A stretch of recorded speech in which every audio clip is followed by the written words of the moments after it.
We are live. Welcome and good morning, everyone. This is Sonia Dellen, Chair of the Audit Committee. This is a meeting of the Audit Committee of the Board of Trustees of the State Bar of California. Today is September 23rd, 2021. We are starting in open session and will proceed to closed session. Justin, please call the roll. Sure. Broughton. Here. Chen. I see. Somehow, okay, no, I'm sorry. I saw that some of our trustees were placed in the attendee pool, but that's entirely appropriate. They're not members of the audit committee. Excuse me. Highland Chen. I can't hear you. I see that you said here and I can see you. So I'm going to mark you here, but. Okay, how does this work? Thank you. Now I can. Shelby. Present. And Sonia, we have a quorum. Thank you. Thank you, Justin. Well, our first agenda today is the public comment. Is there any member of the public that would like to comment on an item on the agenda? Please identify yourself by using the raised hand button in Zoom. You will see that at the bottom of your Zoom screen towards the center. If you're joining us by phone and if you wish to make a public comment, please dial *9 to raise your hand and our staff will then call on you in order. Please limit your comments to 3 minutes. Justin, do we have anyone? It looks like Jeremy Evans would like to speak. And so I have enabled, if you take yourself off mute, you have 3 minutes, Mr. Evans. Thank you so much, Justin. So appreciate everybody taking the time. I just wanted to make a quick public comment, and hopefully this is the right time. And this is for a couple things, or specifically one thing on the agenda. We would just look for a little bit more time. It looks like currently there is a 60-day process that's going to be allowed for looking at the 1,400-page report that was released. Or Mr. Evans, this is public comment for the audit committee. I think you're talking about the paraprofessionals working group report, and that is the full board where you would like to make public comment on that item. And would that be later today, or what would be? Yes, it would be later today. Okay, thank you so Scheduled much. to begin at 1:30. All right, thank you, Dag. Justin, do we have anybody else? I do not see any other hands raised. All right, then we will move on to the chair's oral report. At this time, I have no chair's report. So we will move on to our open session agenda. And first up is our consent agenda. Does any member of the committee wish to remove the item from consent? Hearing none, Justin, please call the roll for approval. Broughton. Yes. Chen. Yeah. Shelby. Aye. It passes. Thank you. Next up is item 3A, update on information technology security assessment. And do we have Steve Mazur and Rick Rankin here to provide the update? Ms. Dellen, Rick had to step away for one moment. Something has just come up. So would you mind, we can switch the order and I'll present the business continuity item first. That will be fine. Thank you. Please go on with the business update on the continuity of the operations plan. Please go. Excellent. Please do it. Let me share my screen.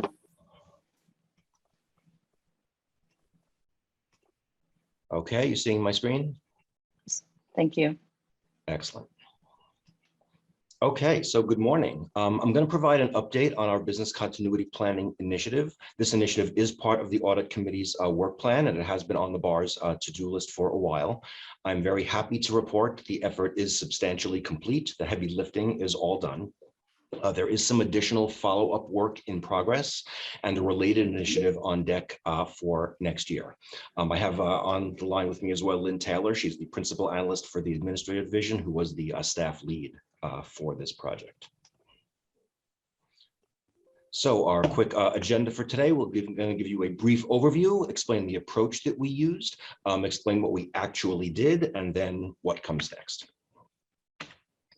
So for starters, business continuity is generally a known concept out there in the world. In simplest terms, it means being ready to respond to any situation that could interfere with our ability to carry out our mission. In other words, how do we keep the trains running if X, Y, or Z unforeseen event were to happen? A business continuity planning effort has other potential benefits as well beyond the specifics of responding to a disruption. Some of them are listed here. There are not many other initiatives that force you to take such a comprehensive and broad overview of the entire organization and to create a repository of information that might never have been collected in one place before. IT, for example, has already made use of these plans. Rick is going to be describing when he comes up later an initiative that the IT organization is working on to map our enterprise architecture, and that effort was greatly aided by already having a list of every office's major processes. So the approach that we used, business continuity methodologies and best practices have already been developed out there in the world. So to ensure a successful initiative, we engaged expert outside help. Our consultant was from an organization called Quotamodo Solutions. She's a certified business continuity professional with 10 years of experience in this field. I think this vendor also potentially wins the prize for most interesting or obscure name, depending on one's perspective. Quotamodo apparently is a Latin phrase that means in a certain way and in a certain measure. And they certainly guided us through this process in a very measured way. The industry best practice is not to make plans around specific outage scenarios because there are just so many possible scenarios that could happen. As it says here, why there is some type of a disruption is often less important than the impact of that disruption. So a practical example, you may recall the Colonial Pipeline was a target of a ransomware attack back in May. For most people, it doesn't really matter why there was no gas. All that really mattered is there is no gas. So that same concept applies. The continuity planning process, therefore, revolves around the impact. And for us, we group that into 4 impact buckets: loss of facility, loss of key personnel, loss of critical technology, and loss of critical vendor. The plans are built around those 4 main impacts. There were also some common themes in the recovery strategies to mitigate those impacts. We would be doing the process, whatever that process is, in a different location, with different people, with different technology, in some other manner, on a different time frame, or potentially not at all, if that is feasible. This slide is really a concise distillation of our very comprehensive and time-consuming process that we went through to create our business continuity plans. Part 1 was identifying critical business processes at the appropriate level of detail for planning purposes and prioritizing them, and then identifying dependencies on other processes, on technology, and on vendors. Part 2 was documenting recovery strategies. In other words, what do we do if X happens? An important part of this effort was, we found, was documenting a lot of institutional knowledge about what we do and how we do it that we rely on, but that was to a large degree in key people's heads instead of being written down. This is a very common phenomenon in many organizations. So great benefit now that that knowledge has been transferred in a way that is accessible to all. Part 3 was a major validation exercise. There were tabletop exercises to see how the plans would work when they needed to be implemented, a very valuable exercise that helped us to fine-tune the plans. Finally, on this section, I'd like to note we did implement concurrently with the Business Continuity Initiative a software system to house all the plans, to house all the documentation and important components of the plans. That's going to make it much, much easier to keep the plans maintained in the future. So what we actually did. We spent 8 months on this initiative, on the main part of the initiative, from November of last year through June. All in all, we conducted 97 working sessions to create the plans, and I've listed here the various flavors of those working sessions. And these sessions did include office directors and key staff at all levels who are the subject matter experts in their field.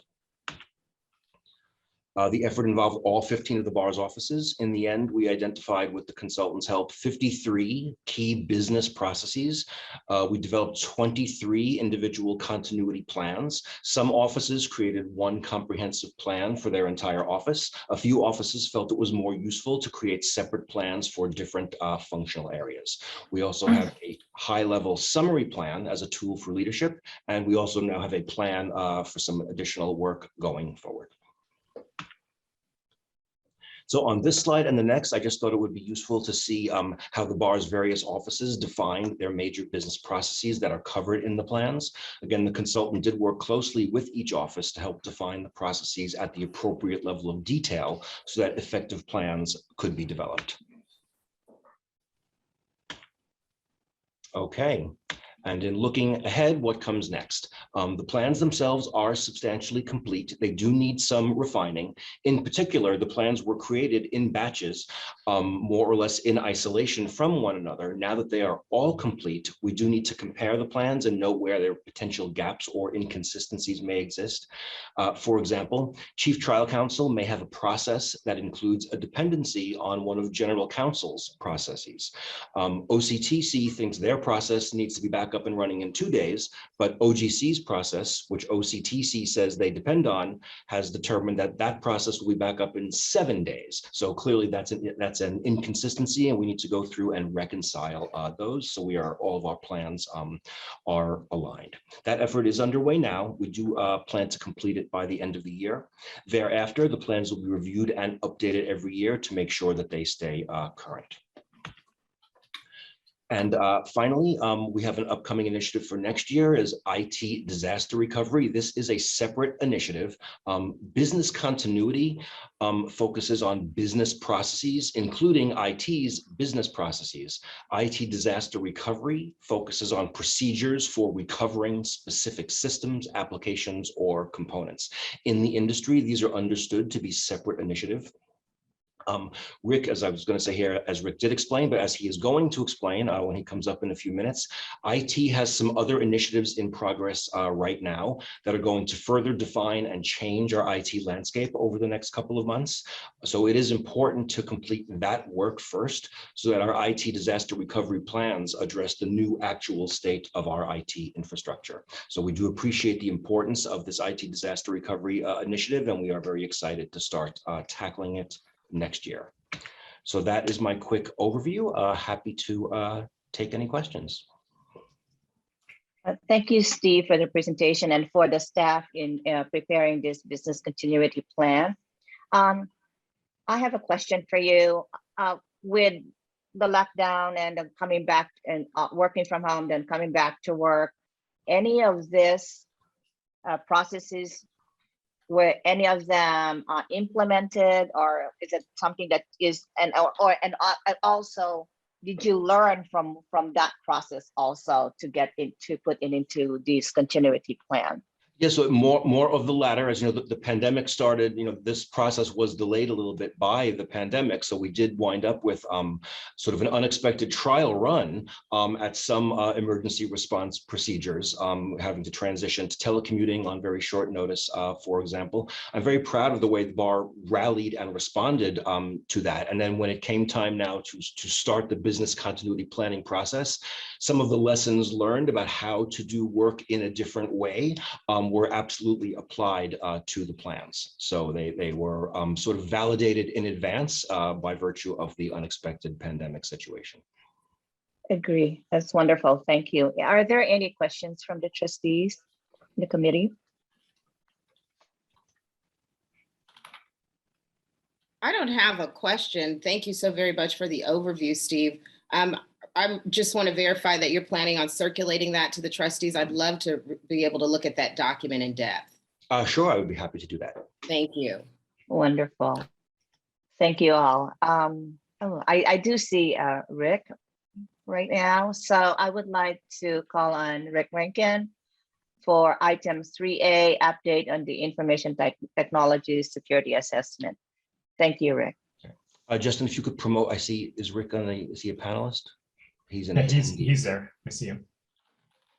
I think I'm set up. Steve, did you want Oh, to make okay. any remarks to start, or did you already do that while I was offline? No, I did not do that yet. Just want to remind the committee, back in April, we did give you an update on the results of the IT application security assessment. So today we're here to provide an update on what has been happening since then. And Rick does have some interesting information to share about some additional initiatives. So with that, I'm going to turn it over to the bar's IT director, Rick Rankin.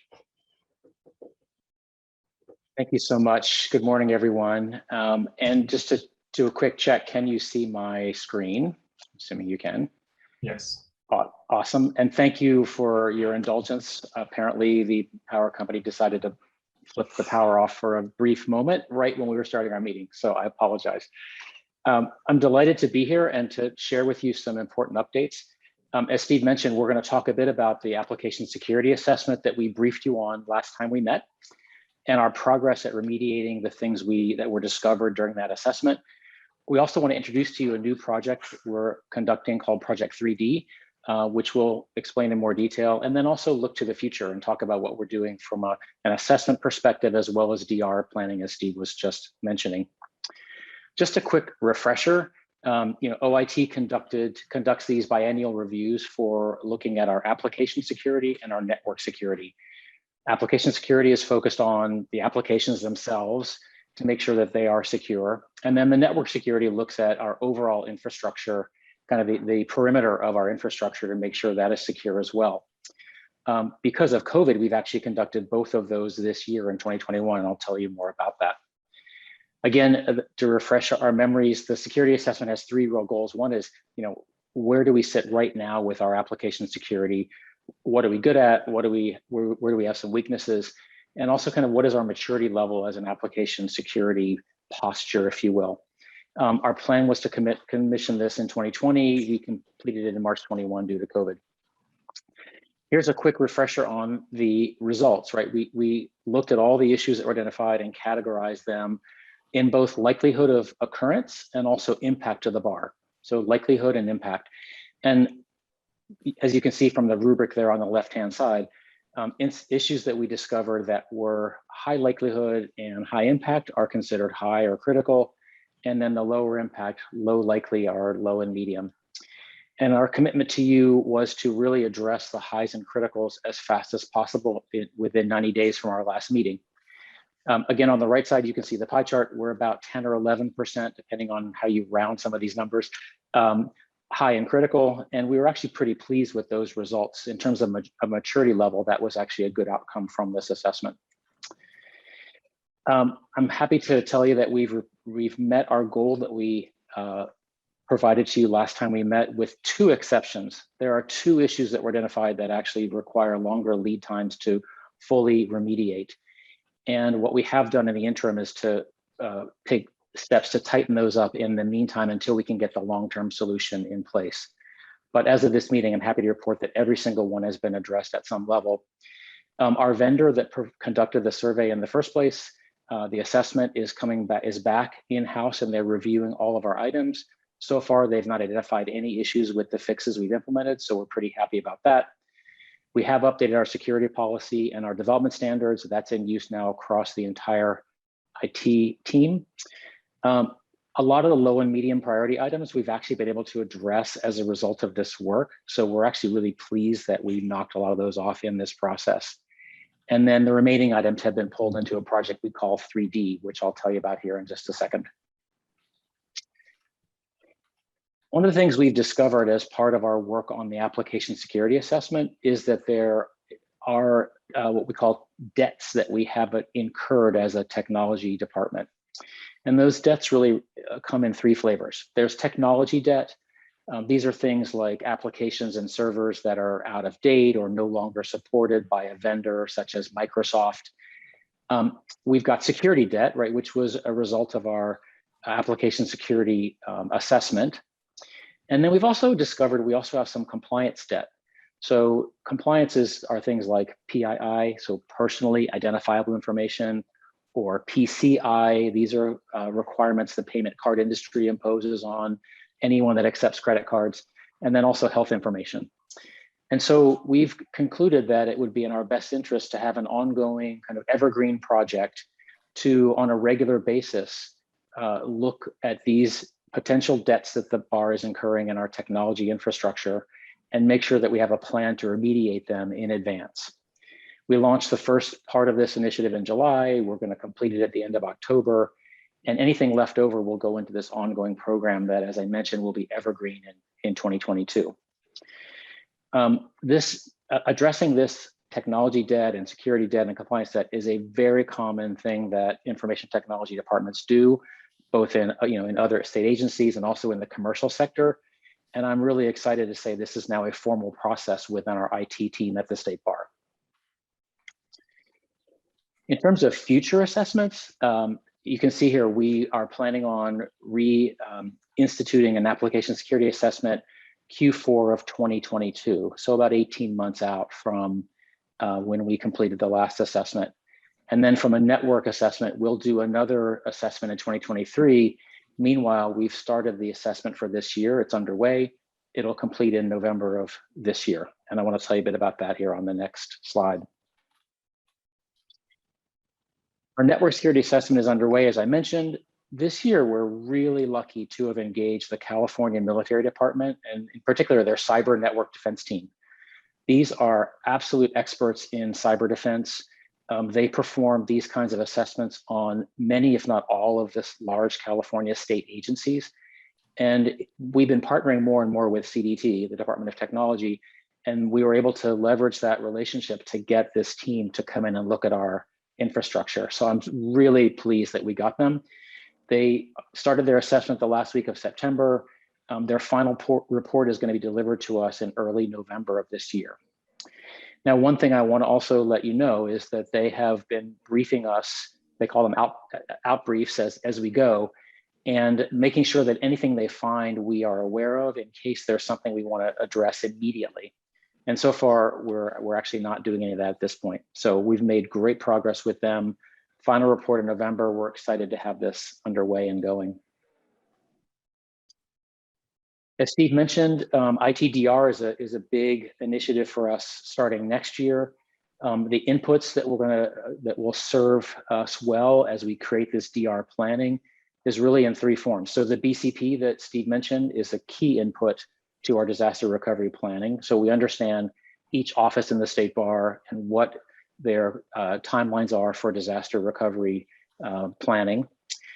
The 3D project I just mentioned is also a really key input to this, because what it's allowing us to do is identify any impediments to a disaster recovery plan. For example, if there was some service we provide that is not able to be easily moved somewhere else for disaster recovery, we now know as a result of this 3D project, and we are taking steps to address those issues.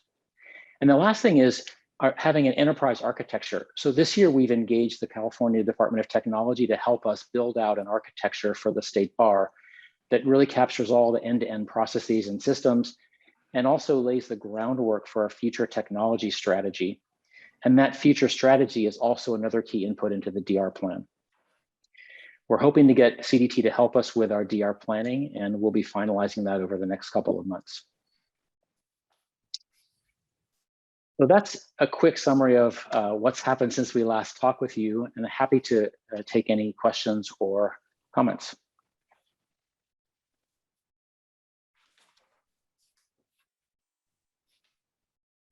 Sorry, I'm on mute. Thank you, Rick, for that report. It's really great that we have this. One thing that I'm quite interested in is, our system could also be subject to this hacking that's happening all around. What are we doing with that? Is that part of this? That's a really great question, and we are very, very aware of and working diligently to protect the State Bar's information assets from any kind of hacking or ransomware.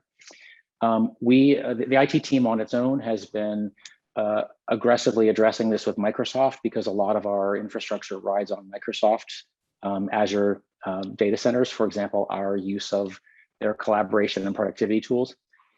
So we've been working with Microsoft to make sure that we are absolutely up to date in terms of patches and protecting our assets. And then the network assessment we are just in the process of conducting is also testing our infrastructure to make sure it is impenetrable. So we're doing everything we can, both ourselves and also with outside partners such as Microsoft and the California Military Department to protect ourselves. Thank you. All this, all this patches and firmware that we're doing, does that also trickle down to the employees? You know, with their hardware, are they protected? Is that something that is trickled down? It absolutely does. We release, as the employees of the State Bar on this call can attest to, we release updates automatically to every employee's laptop on a regular basis. And that includes all of the security patches we get from our providers, such as Microsoft and others. So that happens automatically in the background. And when necessary, we force our employees to restart their computers as well. So that's all happening automatically. And how about encryption? Is that something that you implement on for the staff when they send something out? Are there items that are encrypted, and is that being followed? With being confidential, public, or proprietary? It is. We are in the process right now of deploying an upgraded version of our productivity and collaboration tools from Microsoft. And that upgraded version actually enables email encryption. We're also introducing a new tool called MIP, which is Microsoft Information Protection, which actually will allow us to identify information that needs to be encrypted and protect it, and also prevent it from being shared outside the bar. So those are projects that are underway. They're not fully implemented yet, but we are working on that in our project backlog. Thank you. Do we have any questions from the committee? Thank you. Sonia, I would like to just take this opportunity to appreciate Rick and Steve for their leadership in this area, and also to just raise with the audit committee, really in your role as board members, that we are facing some very significant resource challenges. As you can see, the amount of investment that we need to make in security issues is quite significant. But you will also hear, I think you've begun to hear, and you will certainly increasingly hear as we begin the strategic planning process, about our IT needs as related to the bar of the future. Some of you know we've been talking about things like proactive auditing of client trust accounts, mining our data to be more effective in our discipline system. We need to automate many manual processes at the bar to make ourselves more efficient. So I just would point out that this is a very serious, I think, challenge that we face, trying to adequately resource the myriad aspects of IT that are needed for our agency to run safely and to thrive. I agree. Thank you, Leah. Thank you again, Rick and Steve and the staff for this. And with respect to, resources and all that, then we can bring that up to the full board once you are ready to do that. Thank you. Can I raise one issue that I don't know if it belongs in this committee or in RAD, or perhaps it's one of those issues that doesn't really have a home, but it seems that we've done such, good and valuable work making sure that the bar's IT assets are secure. We have a plan.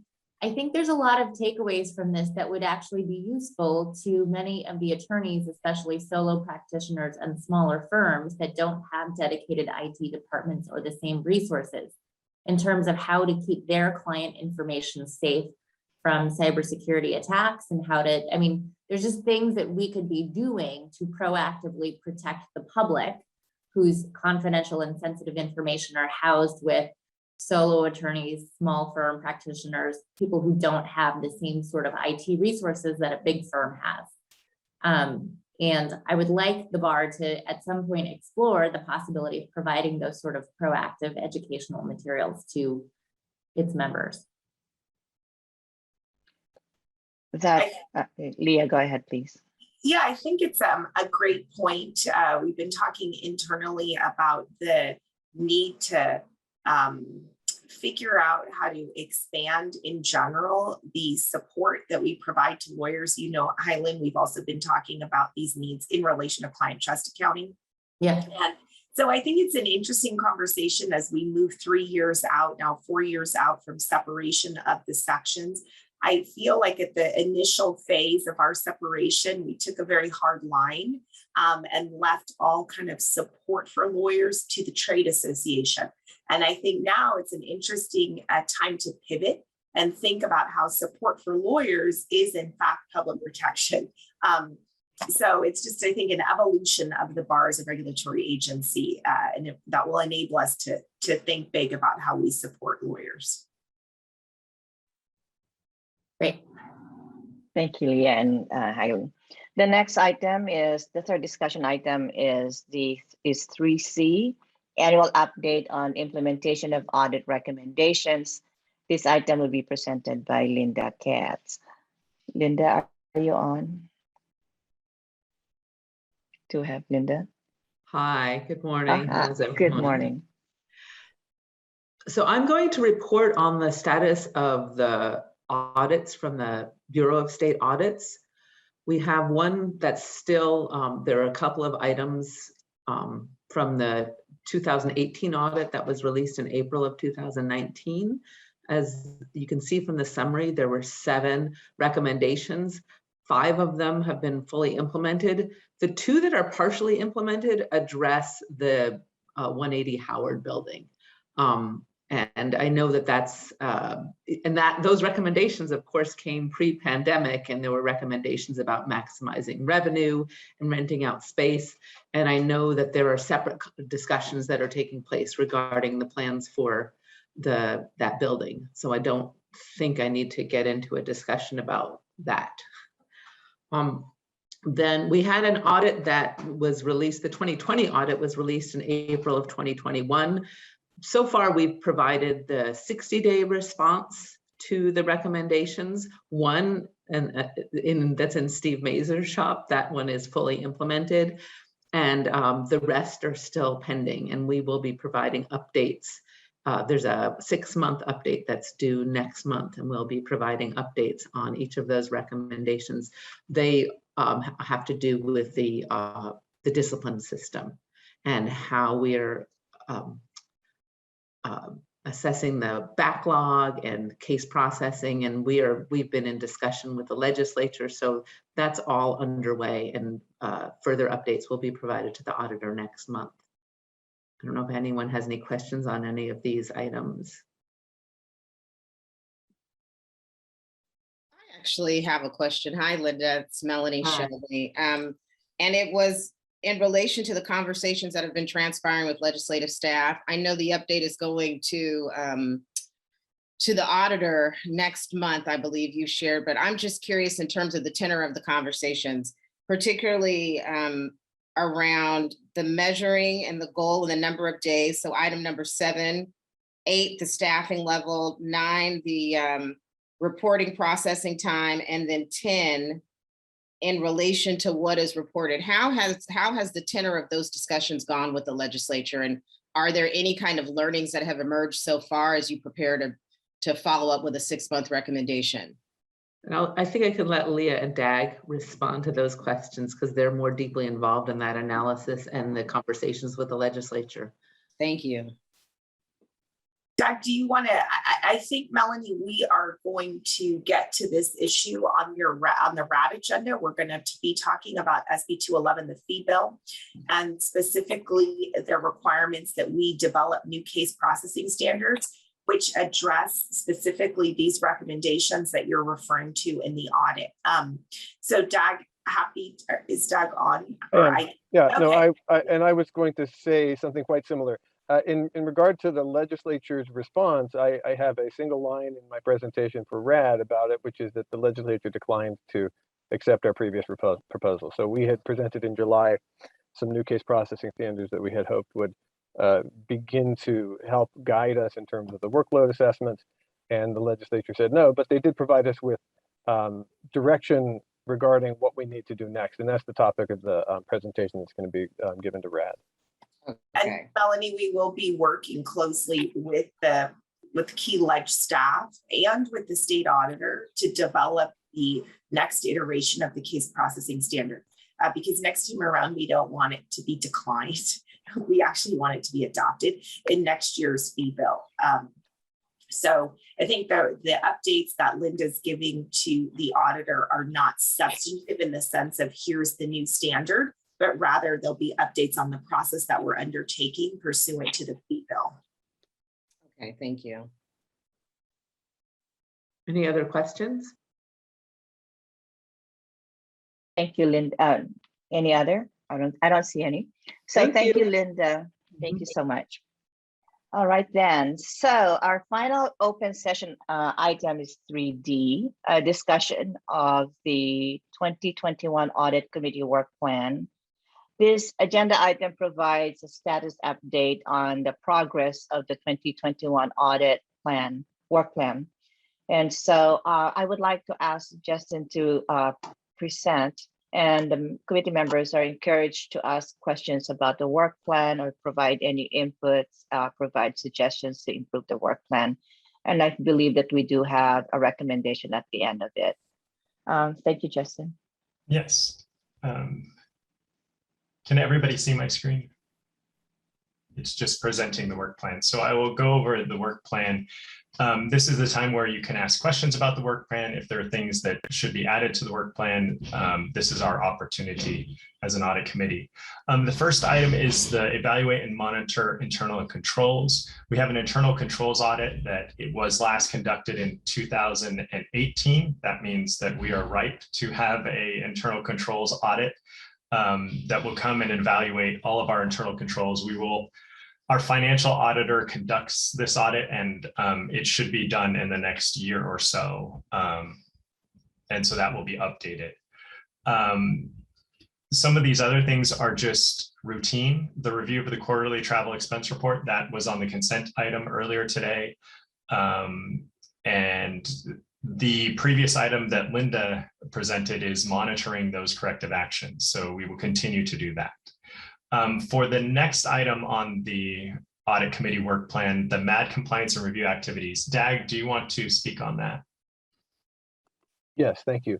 So this is an item that has vexed us a little bit. We produced a fairly comprehensive document inventorying all of the statutory rule, policy procedure requirements that the state bar is obliged to comply with, and intended to use that to guide us in identifying high-risk areas that the Office of Research and Institutional Accountability would take on and proactively audit, identify any vulnerabilities, make recommendations for business process reorganization, re-engineering that would be appropriate to not only getting us into compliance, but also making us more efficient in our operations.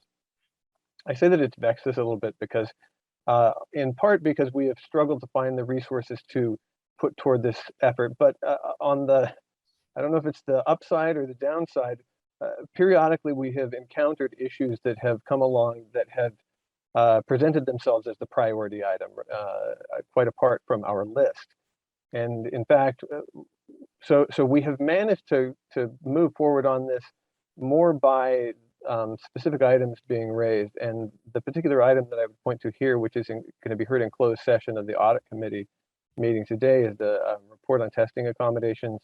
This is clearly a compliance issue, and I think really falls under this rubric. I could say by design, but not by design. It was happenstance, and it allows us to keep moving forward on improving our compliance. We do have plans and have been exploring options for institutionalizing this and finding the resources to make sure that it happens less by happenstance and more by design. So that's where we stand on this particular item. Okay. Thank you, Dag. The next two items on the audit committee work plan are regular audits. The state auditor conducts their audit every other year, although we occasionally have one mixed in there between those every other years. And then the annual financial statements are brought to this committee in late April of every year because they are due by April 30th. And reviewing that implementation is part of the audit committee work plan. The next part of the work plan is business continuity. I don't need to go over that because Steve gave a great presentation early on the business continuity plan. And then the IT assessment, Rick gave a great presentation on the IT network and security assessments that are currently ongoing. And it is the role of this committee to oversee that and monitor their implementation. So that is what is currently on the work plan. I will stop sharing now, and I don't know if there are any questions on this. Do we have the one thing that I would like to ask Dag on the MAD? Can you resend that report? I read this. I have a copy of it, but for purposes of everyone, is there a way that you can resend that? Yes. Yeah. Let's do it that way then. Do we have any questions from the committee? Hearing none, Justin, do we have a recommendation here? We do. And yeah, so can you just read the recommendation, and then we will I'll ask for a motion to approve the resolution. It's resolved that the audit committee accepts the update to the audit committee 2021 work plan included with this item as attachment A and provides it for review by the board executive committee. Do I have a motion? So move. Second. Thank you. It's moved by Helen and seconded by Mark. Thank you. It was moved by Melanie. Oh, I'm sorry, Melanie. I'm so That's okay. By Melanie and seconded by Mark. Justin, please call the roll. Sure. Broughton, Yes. Chen, Yes. Shelby, Aye. it passes. Thank you. Thank you all. So now we are going to move to the closed session. This concludes the open session agenda, and we will now move into the closed session to discuss the threatened litigation concerning bar examination testing accommodation requests. This is closed pursuant to Government Code Section 11126E1. I have recused myself from this discussion and will not be joining the closed session. Trustee Melanie Shelby will chair the session in my absence. Thank you. And to the members of the public, we will be coming back after the closed session to this open session Zoom meeting and make any report, if any, and we will end the audit committee meeting this morning.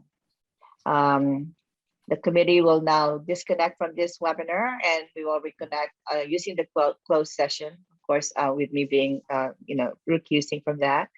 And thank you all. Yes, I've recently sent an email, so trustees check your email box and the link to the closed session is there. Thank you. This concludes the open session.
now. Welcome back to the open session. We are returning to the State Bar's Audit Committee meeting. Trustee Melanie Shelby, do you have anything to report? No, there is nothing to report from closed session. Thank you. Thank you, Trustee Shelby. This completes our agenda for today's meeting. And with that, the Audit Committee meeting is adjourned. Thank you all.